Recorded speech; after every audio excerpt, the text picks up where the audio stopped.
दोस्तों ब्रांड्स को इस साल हुआ क्या है, जो ब्रांड्स 30-40 हजार के फोन लॉन्च करता था वो 70 हजार के फोन लॉन्च कर रहा है और जो ब्रांड 70-80 हजार के फोन लॉन्च करता था वो 40 हजार पे उतर आया है। होपफुली आपको पता हो कि मैं किन ब्रांड्स की बात कर रहा हूं, पर इसी के साथ मैं इस वाले फोन की बात करता हूं जो सैमसंग ने रिसेंटली लॉन्च किया है, जो कि है सैमसंग का गैलेक्सी 31s। ये एम सीरीज में एक नया फोन आया है जो कि M31 का बेसिकली एक अपग्रेड है इस साल का। ये पूरे वर्ल्ड में फरवरी में लॉन्च हुआ था इसी साल, पर इंडिया के अंदर जो है अभी कुछ 2-3 दिन पहले लॉन्च हुआ है और इसकी जो सेल स्टार्ट होने वाली है, जो Amazon की जो प्राइम डे चलने वाली है 6 और 7 अगस्त को, उसमें अगर आपने उसकी वीडियो नहीं देखी है तो लास्ट वीडियो मैंने उसी बारे में डाली थी, जल्दी से अगर देख लो। जल्दी से इस M31s के बारे में पूरी बात कर लेते हैं कि कैसा ये फोन है, किस प्राइस ब्रैकेट पे आता है, क्या इसे आपको लेना चाहिए और क्या ये M31 से रियली कोई अपग्रेड वगैरह है कि नहीं, सब चीज के बारे में बात करेंगे। तो बिना किसी देरी के लेट्स गेट स्टार्टेड।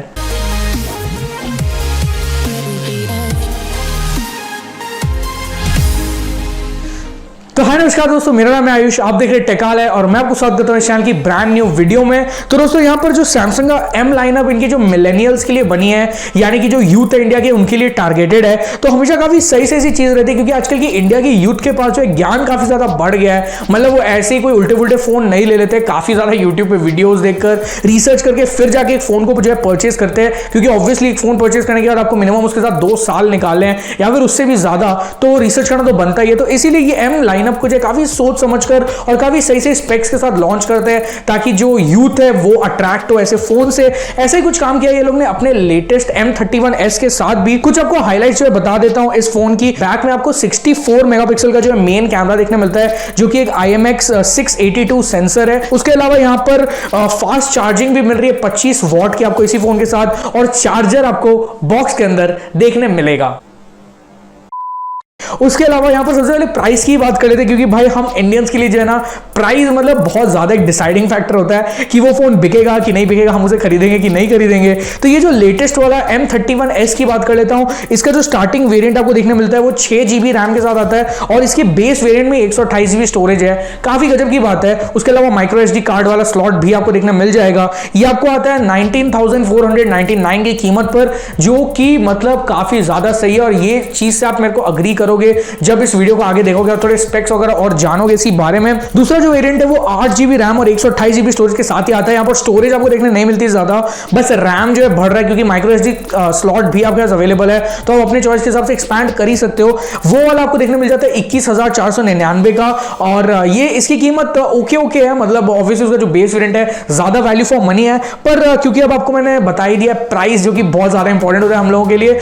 तो दोस्तों ये जो फोन है ये लॉन्च हुए 2 कलर्स में। इन्होंने कलर्स का नाम दिया है मिराज ब्लैक और मिराज ब्लू। अच्छा, दोनों ही मिराज है, बस ब्लू और ब्लैक का अंतर है, कुछ ऐसा फैंसी सा मार्बल वार्बल नाम नहीं है। ये जो है 6 अगस्त से आपको लॉन्च देखने मिल जाएंगे, यानी कि आप 6 अगस्त से इन्हें जो है ऑनलाइन Amazon पे या फिर सैमसंग की वेबसाइट पे बुक और ऑर्डर बेसिकली कर पाओगे। तो आप इसे प्राइम डे स्टार्ट होते ही ले सकते हो। आपको नीचे लिंक विंक थोड़े डिस्क्रिप्शन में मिल जाएंगे अगर आप Amazon प्राइम मेंबर नहीं हो तो वो लेने के लिए भी, और इस फोन के लिए भी अगर मुझे मिलती है लिंक्स, सारी मैं नीचे लिंक्स प्रोवाइड कर दूंगा आपके लिए।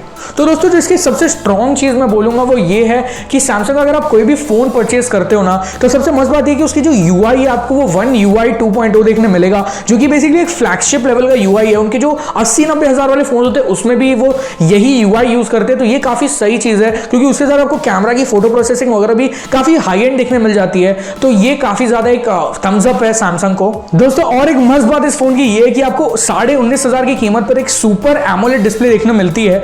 अब चाहे कितना आर्ग्यू कर लो कि एक LCD स्क्रीन और LED स्क्रीन में एक नॉर्मल यूजर को फर्क नहीं पता चलेगा, मे बी वो ट्रू हो एक आईफोन वाले यूजर के लेवल पर वो भी आपको पता है कि आईफोन में इतना खर्चा हो ही गया है तो बोलना ही पड़ेगा।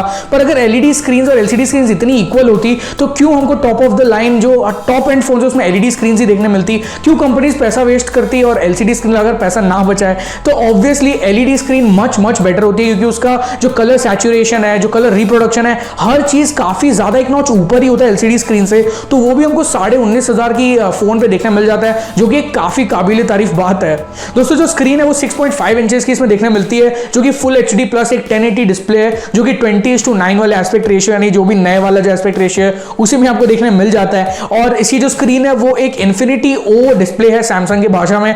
बेसिकली एक होल पंच कैमरा उसमें लगा दिया है, वो जो काला टीका लगाते हैं वो लगा दिया है और उसी को इन्फिनिटी ओ कहते हैं। जो पुराना वाला इनका M31 था उसमें आपको वो तिलक वाली डिस्प्ले, यानी कि वो जो टीयर ड्रॉप नॉच है वो देखने मिलती है। तो ये कुछ जो है चेंज उन लोग ने किया है, और ये मेरे ख्याल से काफी एक बड़ा एस्थेटिक डिफरेंस बन जाता है, क्योंकि यार होल पंच से एक और थोड़ा सीमलेस सा एक्सपीरियंस हो जाता है, वो नॉच ही होती है और भाई वो तिलक ही होता है। तो दोस्तों दिखने में थोड़ा बेटर ही हो गया ये होल पंच डालने के बाद से। कैमरास में आपको यहाँ पर क्वाड रियर कैमरास देखने मिल जाते हैं। वैसे पिछले वाले में भी आपको क्वाड देखने मिलते थे, पर पिछले वाले के रेजोल्यूशन थोड़े कम थे, इस बार थोड़े रेजोल्यूशन वगैरह बढ़ा दिए गए हैं। M31s में जो मेन आपका सेंसर है वो 64 मेगापिक्सल का सोनी IMX682 का सेंसर है, जो कि f1.8 उसकी एपरेचर है। उसके अलावा यहाँ पर एक 12 मेगापिक्सल का जो है वाइड एंगल कैमरा है, जो कि पहले 8 मेगापिक्सल का मिलता था, इस बार 12 का डाला है ये लोग ने, और ये भी आपको सेंसर बेटर देखने मिलता है, और ये 123 डिग्री फील्ड ऑफ व्यू के साथ आता है, मतलब काफी ज्यादा अल्ट्रा वाइड है। OnePlus Nord वाला शायद 119 डिग्री फील्ड ऑफ व्यू है, तो ये उससे भी ज्यादा जो है वाइड वीडियो और फोटो लेने में आपकी मदद कर देगा। उसके अलावा यहाँ पर एक 5 मेगापिक्सल का डेप्थ कैमरा मिलता है, और एक 5 मेगापिक्सल का जो है मैक्रो कैमरा देखने मिल जाता है। तो ये दो कैमरा हमको पता है उतने ज्यादा नहीं यूज करने वाले, ये जनरली कंपनीज डालती है ताकि वो